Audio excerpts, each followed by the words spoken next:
Okay, can we just appreciate our skill of videography? We got the camera number 1, we got the camera number 2. We got this. We have the lights. Yeah, we have mirrors. We have them all. This girl has a studio at home. Check this out too. Wow. Okay. Guys, that's gonna be awesome. Okay guys, it just took us literally 40 minutes to film 10 seconds of a reel. Probably 8 seconds. Maybe 8. The first 8 seconds. Another 1 hour we probably spent on picking the look, you know. So we're probably gonna go with her. Margot Robbie. Yes, I love her. Yeah. So let's recreate this look really quick. See what happens. It's gonna be really quick for you guys, not really quick for us. Just a small detail. Yeah. Okay guys, so it's time to start. Here's my bare face. Nice and clean, yes. Nothing on it. Yes. So I'm gonna walk you through every single product that I'm going to use and why I'm going to use it. So maybe you can recreate that at home. It's not gonna be too hard, and I promise it's not going to be 100 steps, but maybe a few less. A few less? That's a good description, I like it. We're gonna use now a little bit of lip balm. Massage the lips really well with it. I'm using now just any eye cream would do. I'm using on the Charlotte Tilbury eye cream, but really any eye cream would help. Just because we're gonna use a little bit more makeup that I would normally use for getting out of the house type of makeup. So I need the skin to be super moisturized and hydrated. And before I start anything, I love using this exfoliating pads for PDR, Peter Thomas Roth, because they take away any dead cell on the surface of the skin, and it just leaves the skin super glowy. And I use them all the time. I feel like the foundation sticks better to the skin, and it blends better to the skin when I use them. Okay, so see how the skin is super glowy at the moment? We're just gonna remove the excess of product now with a little bit of toner, and then we go straight into moisturizer. So you have to remove it with water after, right? Yeah, I prefer to move it with water. This is the Nevian spray, but you can use it with toner. You can use anything that just micellar water, anything that removes makeup basically. Now we're gonna massage on the skin a bunch of moisturizer, and then we massage it onto the skin. I love it as basically as a primer. I use it a lot for like evenings especially. Okay, so that was step 1. We basically prep the skin, right? That's it, just that. Yeah, I feel like a lot of people skip prepping the skin, and I think it's one element that makes such a difference on how your face look in total, no? Right. I mean, think about it. Any building anything needs to have a good base, right? So if you don't have a good base, everything will collapse. So it's a foundation. So we're just discussing the fact that like it's always so hard to match foundation, especially when you live in a place where it's a lot of sun, and like honestly my face color always changes, yeah, from lighter to darker. So for me especially, I have to use 2 shades of either tinted moisturizer or foundation, or if my skin gets darker, then we would need to use a lighter product in this triangle of the face, and then just stick to the darker product on the sides, or just use the bronzer on the sides, because you also give the face more dimension. Why do you have half of the face? I feel like we have to see you too, okay? There you go. I was trying to actually match the foundation to her skin. I'm using now the Capture Total by Dior. So I found the match. It's a little bit lighter, but I'm gonna go in and darken it up a little bit later. But you'll see, I prefer to use a foundation brush that's stiff, and it doesn't look more like a painting brush, because I like to blend and buff the foundation into the skin. So this is exactly what I'm doing now. This is the movement. And on areas where I want a little bit more coverage, I can go in with my finger and just pat that foundation over my buffing. Okay, I like to put my foundation into my palm to warm it up a little bit, because it blends better into the skin. And I always go down on the neck, because we always forget about this area, and there's times when you move your face and the foundation kind of stops here in a line, and it's ugly and visible, and everyone will notice. It's so pleasant. I want to fall asleep. So buff, buff, buff until your hands fall off. Basically, this is what you need to do in order to get the best application. When you think you're done, you need to blend just a little bit more.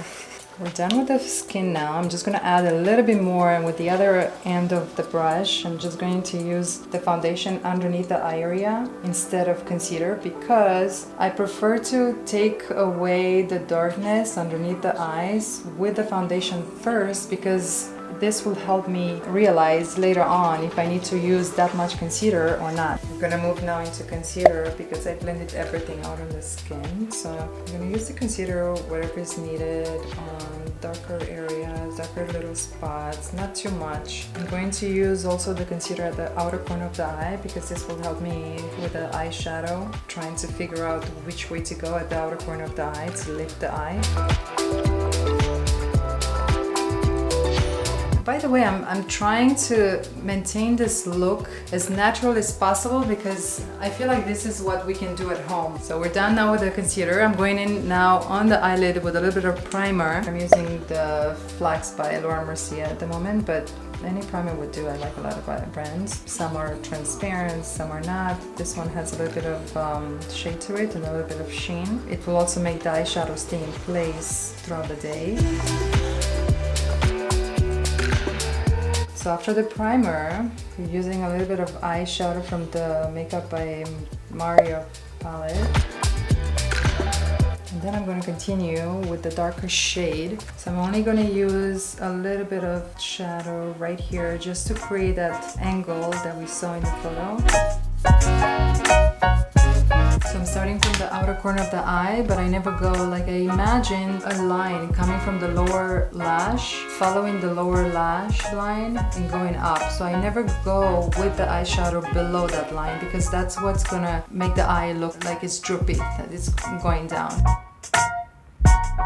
So next to the darker brown, I'm going to use the lighter one, and I'm just going to move it closer to the inner corner of the eye and blending it outward a little bit more. Just making sure that everything looks blended, but yet we're keeping the shape going into an angle here because I want to recreate that same look that we saw in Margaret. So also from the Mario palette, I'm going to use this darker shade and I'm coming in with it at the outer corner of the eye over the line that I created with the darker brown because this one is a little bit more shimmery. This is the Master Metallics palette. The other one was the Master Mattes. So what I like to do a lot of the times, I like to take this sort of brush that's a flat, skinny, tiny brush. So I like to use one side of it and just take a lot of product with that one side, dab the excess, and just apply that one side of eyeshadow at the root of the lash because this is the only way the eyeshadow is not going to fall and all of that eyeshadow will be concentrated in that spot where you apply it. If you blend too much left and right, it's not going to be that intense and a lot of it will fall out. And I'm moving in towards the inner corner of the eye with the lighter version. I'm using this color now. Again, dabbing it with the same eyeshadow.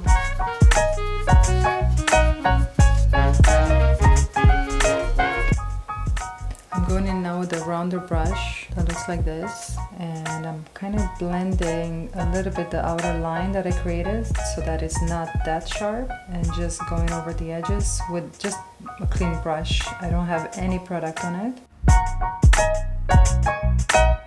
I'm following this up with a pencil, also by Charlotte Tilbury. It's dark brown. I like this pencil because it's not waterproof, so I have a lot of freedom of blending it at any time after application. So it's a powder pencil. Once I apply it, I'm using a dense flat brush to just smudge it.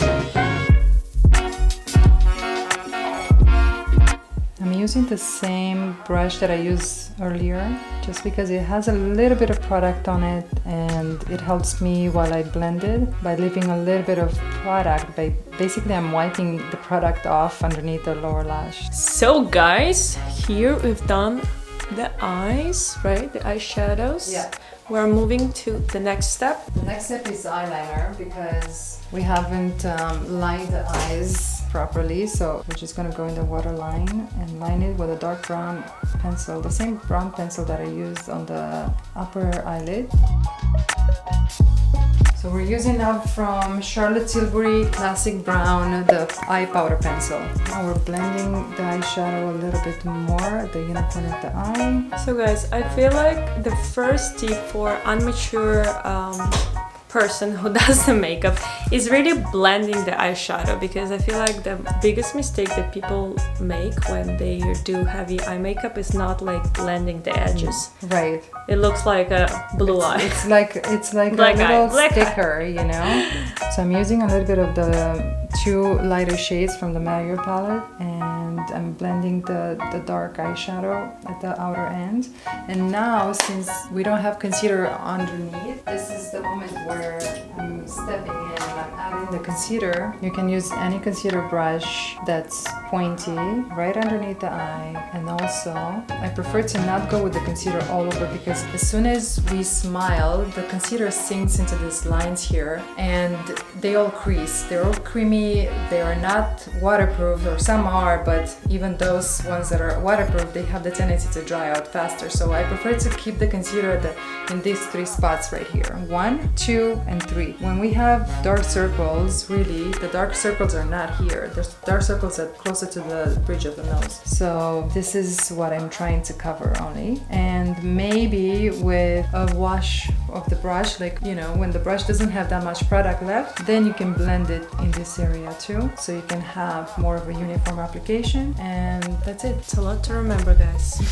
It's a lot to remember. It's just 3 steps. So 1 for the lip, 1 for the darkness, and 1 for the brightness here. And you can blend it also with the finger, because the warmth of the finger will help with the blending so much better than a brush. I'm all about applying things with my hands. I feel like for someone who doesn't, you know, who is not a professional makeup artist, I feel like with hands you have more control. Right. Am I right? You do. I feel like the concealer, with the concealer I prefer the brush, just because our fingers, as skinny as they are, you also, you know, have nails, and it's hard to it's hard to get to the inner corner of the eye with your fingers unless you use the pinky. But even with the pinky, it's kind of hard. And even if you have shorter nails, you're gonna end up poking your eyes. So I feel like a concealer brush, it's a must-have. And we're done with the concealer. We're done. Gel, eyebrow gel. We're using an eyebrow gel to keep the eyebrows in place, and we're gonna fill them in a little bit later with product, or not. We'll see how it goes. If you don't have an eyebrow gel, you can use a toothbrush, or maybe a new one, I would recommend. Or like a disposable mascara wand with a little bit of hairspray on it, right? So you can use that at home, or if you don't have that either, if you have an old mascara, don't throw the mascara away. You can use the brush by, you know, you use soap and water, maybe dish soap, because that removes any grease much better. So you use that mascara wand later on for your eyebrows. That's a good trick to have if you don't have disposable mascara wands. Okay guys, so we are moving on to the next step, and that's gonna be eyebrow coloring. So I'm using now, I used before an eyebrow gel by Make Beauty, and now I'm using, this is MAC, and the shade is Taupe, just to shape the brows a little bit more and add them a little bit of color. There you go. Ooh, now I have a brow. So I like this pointy, it's a lot of ways to color an eyebrow. So we can use this. There's shadows that literally look like dark eyeshadows that you can fill in the eyebrow with. You can use pencils, you can use wax. It's a lot of products. Okay, so we're doing lashes now. Your lashes are already long but blonde. So you're gonna get a lot of mascara today, but I'm also adding a few lashes that are longer than yours, because I want to create that wing at the outer corner of the eye where the eyes go a little bit up.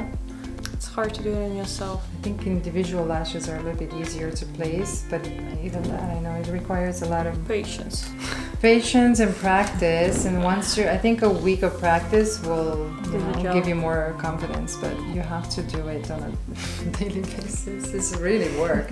It's not easy. So the bottom line, guys, if you can do it, great. If not, just put mascara and you'll be fine. We're letting the lashes dry now, the glue for the lash dry. So in the meantime, we're using one of my most favorite products of all times that I carry in my kit, in my makeup kit, in my travel kit. I want to know what it is. Kit. Oh wow, what an advertisement. It's really, really awesome and it works on everyone's skin. It's by Chanel and it's called Soleil Tan de Chanel. It's like a cream bronzer in a pot. It's super easy to use. You just need a fluffy brush and you just easily just follow the shape It's of great. your Because I usually face. don't like I mean, I like contouring, but like the powder ones, they're always so like blotchy. They're matte. Yeah. So if they're not matte, they have some shimmer to them. But what I like about this is because it's a cream. So when I'm trying to create a look, I'm trying to keep this area glowy or more natural looking, and if I apply a powder here, I'm taking that away. Yeah. So I'm keeping this idea safe by just using a cream blush like this one. Okay guys, moving to the next step. So now that the lashes and the glue are set in place and they're not moving, I'm gonna curl the lashes just a little bit. I just wanna curl them just enough to open up the eye a little bit more and for the glue of the lash to sink better into the lash so that they don't move when I apply the mascara or that they don't move throughout the day. I mean, look guys, look at this. Look at these lashes. I'm using now from from Lash Freak by Urban Decay. So I like to apply the mascara when the eyes are closed, just because when that happens, the lashes will actually go in between the bristles of the brush and it will grab a lot of product from there, which will give a lot of volume to the lash. Open your eyes. Oof. Whoa, come on. So that's just one eye. Let's do the other eye. And again, look down. Wow. What I also like to do is just apply the product right at the root of the lash and create more intensity there. And if this trick will also contour your eyes, so this gives it more of a definition to the eye. Sometimes it happens for the mascara to just be placed all over the lower lashes, so what I like to do, I just concentrate it at the root of the lash, and then with the mascara wand I just remove the excess just on the bottom side of it so that it doesn't touch the skin. And another thing that helps is for mascara to be waterproof, because a lot of the times, because of the oils on the skin, the mascara melts underneath the eye and you want to avoid that. I'm going to use now one of my favorite products also from Hourglass. It's a loose powder veil, it's called, that literally creates a veil on your skin by not mattifying the skin completely, but also taking the shine away in the places where you don't want it to be shiny. But on top of that, I'm using just a little bit of bronzer. Okay guys, you won't believe, but this is last step. Last step, we're doing the lip liner now. This is Nova by me. She This has is my her line. own cosmetic line, guys. So this is one of the pencils. I love them so much. I get to, this size basically, and I'm using everything as much as I can. They will be available soon online. So I like to blend the lips a little bit more with my fingers after application, so the line on the edges doesn't look too sharp and too severe. It's like a nice natural lip color. Right. And on top of it, I like to use a little bit of gloss, just placing it in the center of the lip. That's all you need to do, because glosses usually have the tendency to just start bleeding if you put too much pressure on the lips, and that's it. Guys, look at this. What a difference, what a difference, what a difference.